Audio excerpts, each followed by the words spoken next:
ನನ್ನ ಹೆಸರು ಕೌಸರ್ ಪಾಂಡೆ ಅಂತ. ಯಾವ ಗಾಡಿ ತಗೊಂಡಿದ್ದೀರಾ? ನಾನು ಆಪೆ ಕ್ಲಾಸಿಕ್. ಚಾಮುಂಡಿ ಮೋಟರ್ಸ್ ಬಗ್ಗೆ ಹೇಳಿ, ನಿಮ್ಗೆ ಏನು ಅನಿಸ್ತಾ ಇದೆ?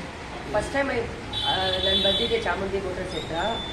Very good company, very good showroom, every stock is very good. I like. Thank you ma'am.